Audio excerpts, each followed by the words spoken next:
It's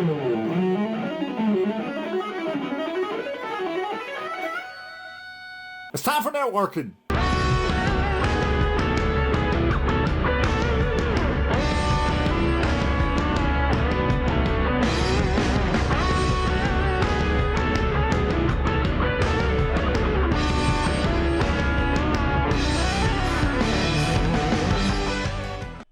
Okay, so we're going to make our first signature here. So we're going to match on the SSL SNI server name indication information. Then we're going to decrypt, and we're going to match on HTTP host or authority information. All right, so first thing I want to do, I've already done a name resolution for this glorious website that I use all the time, http://https.com. I copied the IP address, put it as a filter in Wireshark, and it is running right now. So now we're going to browse to this website.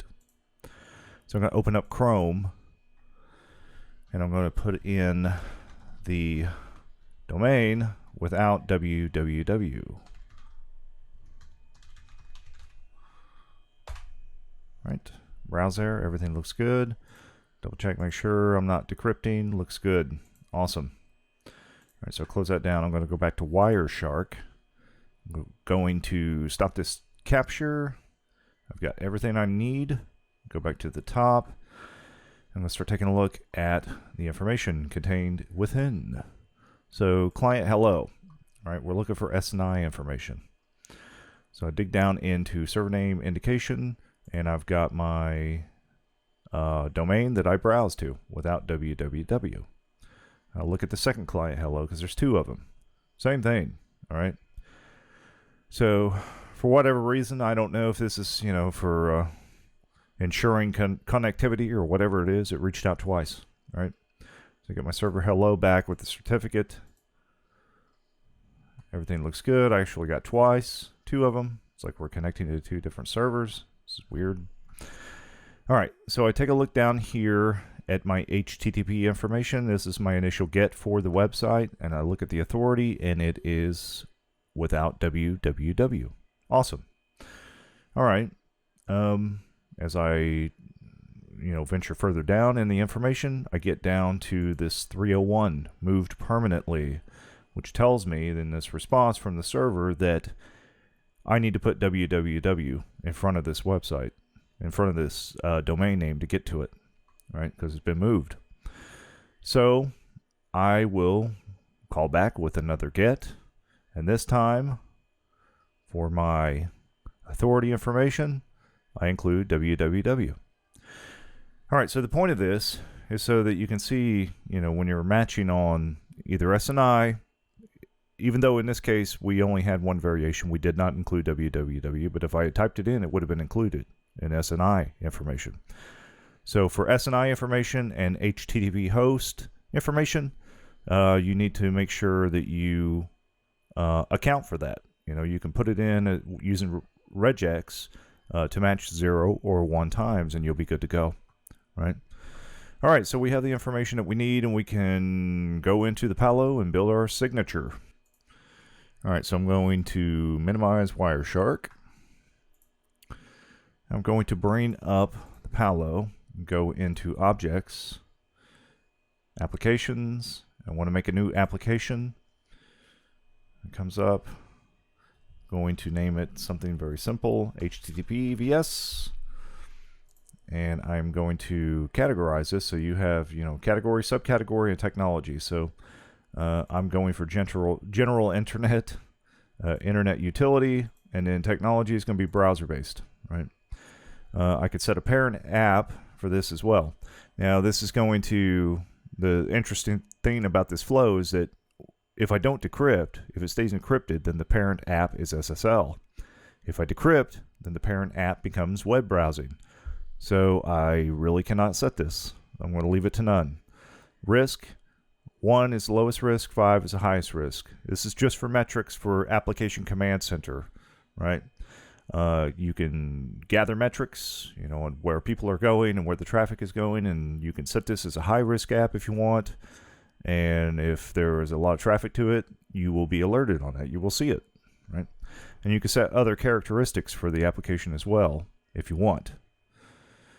So now I'm going to move on to the Advanced tab, and I'm going to set the protocol, the IP protocol, and also port, by the way. So if I select port, it assumes that I want either IP protocol 6 or 17, so TCP or UDP, all right? And I follow that up with a port, or dynamic, or range, whatever. They have a nice legend down here to help you, right? If I went to protocol, I could put in a specific protocol, ICMP1, which I wouldn't do because there's actually an ICMP field here that I could select on anyway, to IGMP, 47, GRE, 4, IP and IP, whatever. All right, if I go to ICMP type, I could set the type code. So I could do like 8 for an echo request, 0 for a reply. I could do 3 for an unreachable, 5 for a redirect, 11 for time exceeded.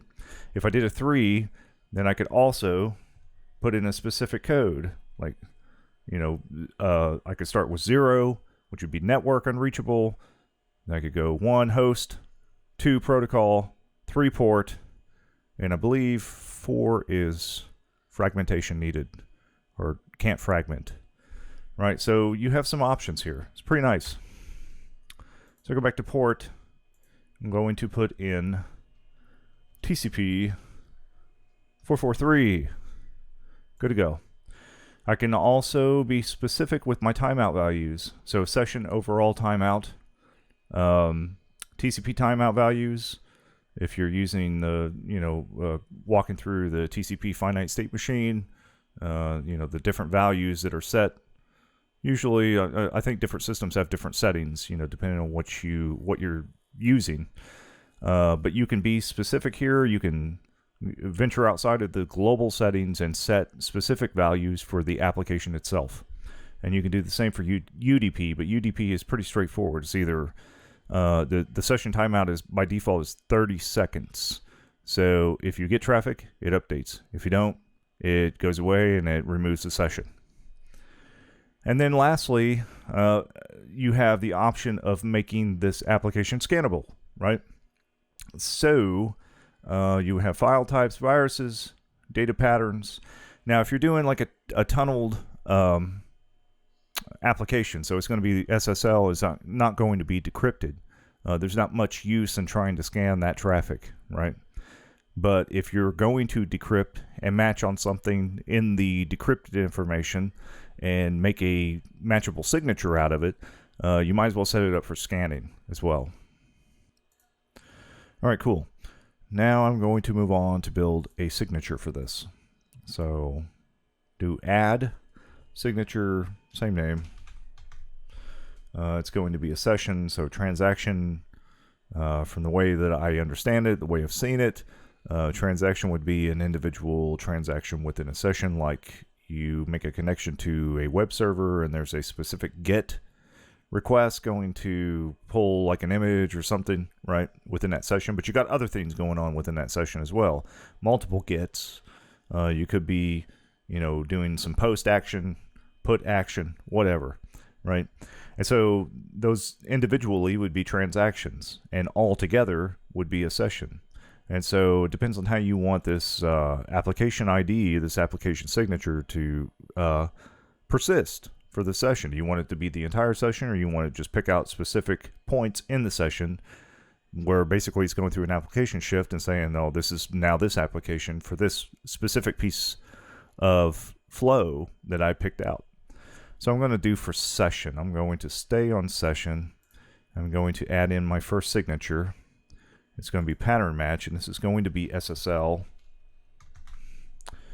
And I'm going to pick request client hello. So request is coming from the client, response is coming from the server. And I'm going to type in my regex pattern.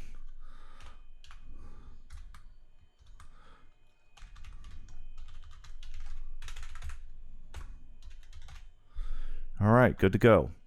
So I included www dot, right, 0 or 1 times, right? So it can either be there or it's not there, which allows me to continue to match on this application, as we saw in the pcap, where you could have an instance where it's there and then sometimes it's not, right? Perfect. So I'm going to Click OK out of this, and I will perform a commit.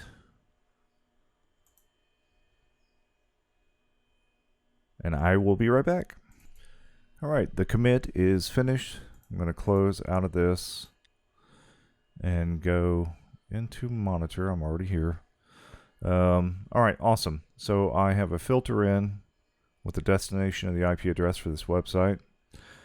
And I have a 10-second refresh, so I'm going to leave that going. I'm going to open up Chrome, and I'm going to browse to this website.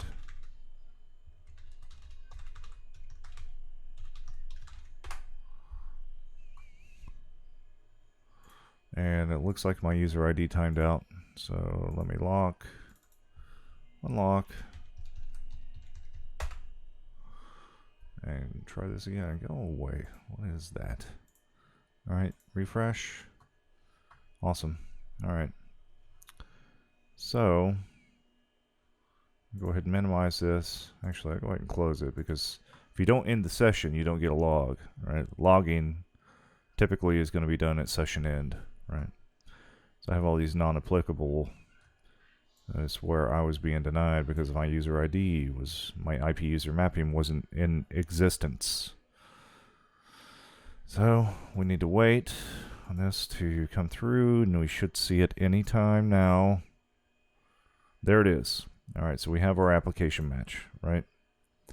2 hits, right? When we were looking at the pcap, we saw there were 2 client hellos, right? For whatever reason. So let's go ahead and take a look at URL filtering and see what that looks like. And you can see it there. What was that? 1439? Yeah, that's the one. Okay, so it came through. You notice when I first used my browser, I put it in without www. My browser failed to connect, but my browser also updated the URL to include www. So we got 2 hits of this, right? So kind of interesting. Let me try this and see. This is just making things easy on the user, but it, you know, it leads to some misinformation, I think.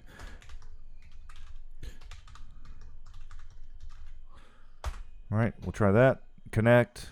Good. All right, cool. So let me go ahead and close that down. I'll come back here. We're going to do another refresh. I don't have it set up to refresh. Okay, cool. Now that's what I was looking for.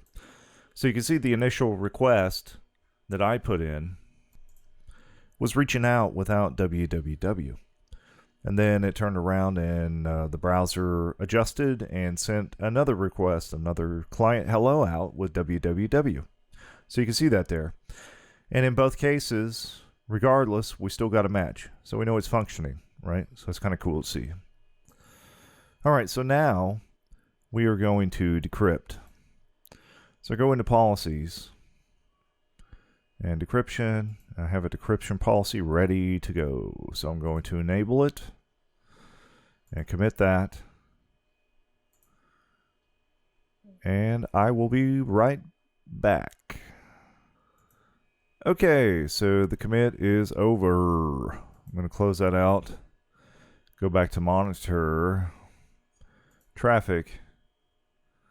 Let this come up. We're doing a refresh, so we'll get to see stuff every 10 seconds. All right, so I have my application match here. I'm going to go ahead and browse using Chrome again and do it the same way every time. Cool. All right, if I take a look at the certificate, I can see it's been issued by palo.lab.com. So the firewall did build this certificate from the firewall to this client for this website, right? Still contains all the same information that came in the original certificate. So that's kind of cool. All right, go ahead and close that out. Come back, and we can see already we have tons of traffic. So there are several sessions that reach out that are being decrypted, and it's being classified as web browsing now. And you can verify the IP address. It's going to switch on me here in a second. Anyway, here it is. And if we go into URL filtering, matching on that IP address, and we'll see all of these requests coming out. So it's trying to pull in those individual green dot pictures, right? And so it's, you know, basically testing load time for the website. The point is, they say, you know, HTTPS loads faster than HTTP. So that's kind of cool. So anyway, cool. So it's being decrypted, and we went through an application shifts web browsing. It's no longer HTTP VS. All right, so we need to fix it. So I'm going to go back to Objects, Applications. I'm going to open up that wonderful application. And there's two ways that you can do this. Let me show you first. I'm not going to do it this way, but I want to show you. So under this one signature that I created, right, I could actually build an OR condition here and make a pattern match on HTTP host header information using the same pattern, because it's the same information. It's domain name, right? So I could do it here, or cancel out of that, and I could build it, or I could build a brand new signature out here, and any signatures that you put in a list out here, they all OR with each other. So if it hits one, great. If it doesn't hit that, it's going to go to the next one. Hit that. It's not looking to match on both. And we can see that characteristic when we have this individual signature up here that matches on SSL information, right?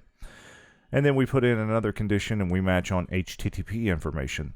The very nature of how this firewall runs the app ID engine, and let me bring up a diagram just to show you this. If you follow the flow of the session as it goes through the initial stages and gets created, right? When it comes around, let's say it enters into slow path for here after the session is created. All right, and it makes a match on a policy. Everything's good to go. It's like, okay, yeah, you're good. You have, you know, there's a policy with a port that matches. Your source desk zones and your IP addresses are fine per policy. We're going to let you go. And so initially when it comes through, it needs to run through the application, the app ID process. So session app identified, say no, doesn't know what it is yet. So it's going to run down through this process, and I'm just going to scoot down to the bottom, following the flow chart to get down to where it would end up. Application is SSL decrypt policy match. Yeah, I actually do have a policy match. Cool. SSL proxy, mark session to be proxied. So it's going to decrypt. It's going to throw it back in up here. SSL proxy, decrypt packet if applicable. So it's going to decrypt. It's going to come back down here. It's going to say, I don't know what that app ID is, or the application of this flow is anymore, so I got to rerun it, right? So it's going to shoot it back down again. And it's going to find out that it's HTTP, right? And once it does that, it gets down to this point down here. Application is SSL decrypt policy match. No, it's not SSL. So it's going to send it back up here, and then it's going to enter into content inspection, if applicable, right? So that's just good to note how this process works. And you can see this. Great diagram. Really enjoy it. All right, cool. So let me get that out of here. Cool. We're going to make another signature here, and this is going to be the one that matches on HTTP. Now, cool thing about this is the first one is SSL, so if we wanted to do anything else with SSL in matching, we would just apply it to that signature. If we want to match on HTTP after decryption, we would do it in this signature. So that's nice way to break it out. So I'm going to make it the same name, and I'm going to apply it to the session. I'm going to put in my pattern match for HTTP. It's going to come up, request, host header. It's going to be the usual string www.0 or 1 times HTTP vs HTTPS.com. All right, cool. So, okay, out of all of this, you'll see here we have it. Actually, I need to rename that overlap name. Let's make it 2. Yeah, that's fine. Cool. And that's good. Awesome. go ahead and back out of this, and I'm going to commit this, and I will be right back. All right, so the commit is finished. Let's close that out. Go back to monitor. We have our filter in, and we got all this web browsing traffic. This URL filtering selected right now. I'm going to go back to traffic and bring it up. 10-second refresh. Cool. Open up Chrome. Browse to the website again.